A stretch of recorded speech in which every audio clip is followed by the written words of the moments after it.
नमस्ते बालदोस्तांनो, आज आपण एका बाबतीत माहिती घेणार आहोत, म्हणजे त्रिकोणाचा बाह्य कोन किंवा an exterior angle of a triangle. तर या ठिकाणी एक आकृती तुम्हाला दिसते। ही आकृती आपल्या सगळ्यांच्या परिचयाची आहे। इथे कोन ABC, कोन ABC हा एक कोन दिसतोय आणि दुसरा एक कोन दिसतोय, कोन ABD। ही आकृती जी आहे, या आकृतीमध्ये असलेले हे दोन कोन जे आहेत, ते दोन कोन रेषीय जोडीतील कोन यांना असं म्हटलं जातं, कारण हा कोन आणि हा कोन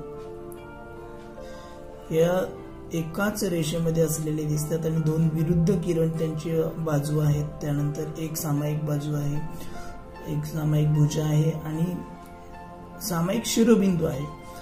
तर अशामुळे तयार होणारे जे कोन असतात त्यांना रेषीय जोडीतील कोन किंवा लिनियर पेअर ऑफ अँगल म्हणतात। त्यामुळे angle ABC and angle ABD, this is the linear pair of angle, किंवा ही एक रेषीय जोडीतील कोनांची जोडी आहे। आता ही आकृती पहा।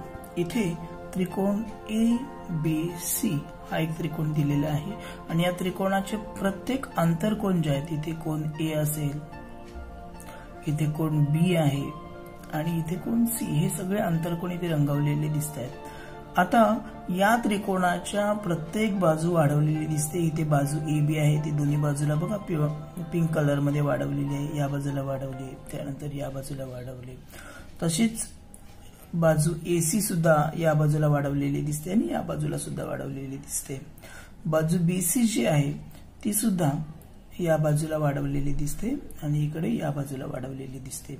आता बाजू वाढवल्यामुळे काय झालेलं आहे, तर या आंतरकोनाच्या, जर आपण हा A हा कोन घेतला तर या त्रिकोणाच्या आंतरकोनाशी रेषीय जोडी करणारा हा एक कोन तयार झालेला आहे। बघा इथे हा एक कोन, इथे आपल्या रेषीय जोडीतील कोन दिसत नाही, ही सरळ रेषा आहे, म्हणजे हा सामायिक शिरोबिंदू आहे आणि ही कॉमन असलेली भुजा आहे, सामायिक असलेली भुजा आहे। त्यामुळे कोन EA आणि पर्यंत आहे EAC, म्हणजे या कोनाला आपण नाव देता येईल कोन EAC। हा कोन झाला कोन EAC आणि हा कोन बघा कोन DAB, म्हणजे हा कोन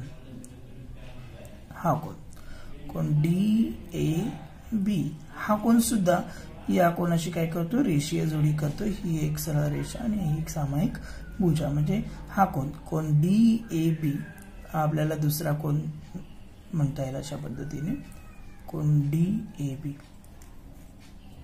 तर हे असे जे कोन आहेत की जर आपण त्रिकोणाची एक बाजू वाढवली आणि त्रिकोणाची बाजू वाढवल्यामुळे जो कोन तयार होतो, तो कोन जर त्रिकोणाच्या या आंतरकोनाशी रेषीय जोडी करत असेल तर या कोनांना, हा एक कोन आहे, हा एक कोन आहे, या कोनाला त्या त्रिकोणाच्या बाह्य कोन असं म्हटलं जातं। त्रिकोणाचा बाह्य कोन,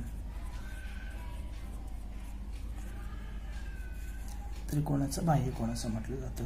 आता ह्या शिरोबिंदू जवळ आपण ह्या कोनाजवळ हे दोन कोन तयार केले। बघा आता कुठला कोन तयार झालेला नाहीये, तर या आंतरकोनाशी विरुद्ध केलेला जो कोन आहे तो मात्र बाह्य कोन होत, त्याला बाह्य कोन म्हणत नाही, कारण अट काय आहे, तर रेषीय जोडी केली पाहिजे। आता आपण शिरोबिंदू B जवळचे कोन बघूया। शिरोबिंदू B जवळ बघा कोन HBC, म्हणजे हा कोन कोन CBH किंवा कोन HBC नाव लिहूया इथे, अँगल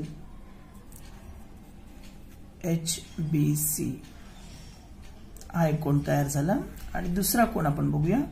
हा एक कोन या ठिकाणी तयार झालेला दिसतोय बघा, हा एक कोन आहे, याने सुद्धा काय केलेलं आहे, तर या कोनाशी रेषीय जोडी तयार केलेली आहे, म्हणून या कोनाचं नाव आपल्याला द्यावं लागेल अँगल IBA, अँगल IBA किंवा अँगल ABI असं सुद्धा घेतलं तरी चालू शकतं। याला सुद्धा त्रिकोणाचा बाह्य कोन म्हटलं जाईल। तर आपण बघा एका A शिरोबिंदू जवळ दोन बाह्य कोन तयार झाले, बी शिरोबिंदू जवळ हे दोन बाह्यकोन तयार झाले. आपण निरीक्षण जरी केले तरी आपल्याला सांगता येईल की सी शिरोबिंदू जो आहे त्याच्याजवळ हे दोन कोन तयार होणार, कारण हा कोण येत नाही, हा विरुद्ध कोण येतोय, हा कोण येणार नाही. तर रेषीय जोडी तयार करणारा कोण हा आहे. मग याचं नाव काय आहे? FCA, अँगल ACF किंवा FCA असं आपल्याला 5व्या क्रमांकाला लिहिता येईल. Angle ACF. 6वा बघूया. 6वा अँगल कोणता येतोय? हा अँगल, हा कोण काय नाव येणार त्याचं? अँगल GCB किंवा BCG. Angle BCG. आणि कधी बाह्यकोनाचं नाव हे 3 अक्षरांनीच लिहिता येतं, 1 अक्षरांनी लिहिता येत नाही, कारण 1 अक्षरांनी लिहायला गेलो तर ते अंतरकोन सुद्धा त्रिकोणाचा होऊ शकतो. अशा पद्धतीने आता बघा, एका शिरोबिंदू जवळ 2 असे त्रिकोणाला आता किती बाह्यकोन तयार होतात? 6 बाह्यकोन असतात. आपण त्रिकोणाची व्याख्या, त्रिकोणाची एक बाजू वाढवल्यावर जो कोन त्रिकोणाच्या लगतच्या आंतरकोनाशी रेषीय जोडी करतो त्या कोणाला त्रिकोणाचा बाह्यकोन असे म्हणतात. किंवा इंग्रजीमध्ये व्याख्या आहे, an exterior angle of a triangle on extending one side of a triangle, the angle obtained which forms a linear pair with the adjacent interior angle is called an exterior angle of that triangle. Exterior angle of that triangle. आता हा प्रश्न सोडूया. यामध्ये त्रिकोण LMN हा दिलेला आहे, त्याचे बाह्यकोन आपल्याला लिहायचे आहेत. बघूया कोणते कोणते बाह्यकोन होतात. पहिल्यांदा हे त्रिकोणाचे आंतरकोन लक्षात घ्या. L, हा M आणि हा N. ओके. आता जे नाहीत म्हणजे विरुद्ध कोन असल्यामुळे हा नाहीये, हा नाहीये, हा नाहीये, तर उरलेले कोण आपण बघू शकतो ना रेषीय जोडी करणारे. या कोणाशी रेषीय जोडी करणारा आता बघूया. अँगल RLM, पहिला अँगल लिहूया. अँगल RLM म्हणजे हा अँगल आपण लिहिला. दुसरा अँगल घेऊया आपण या ठिकाणी होणारा QLN. हा अँगल बघा, हा अँगल आहे अँगल QLN. तिसरा म्हणजे आता या L शिरोबिंदू जवळचे 2 झालेले आहेत. आता आपण N शिरोबिंदू जवळ येऊया. N शिरोबिंदू जवळचा हा कोन आपण घेऊया. हा कोन म्हणजे अँगल MNO. अँगल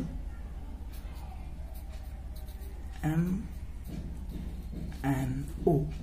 आणि हा दुसरा जो कोन आहे, हा कोन जो आहे तो म्हणजे अँगल PNL.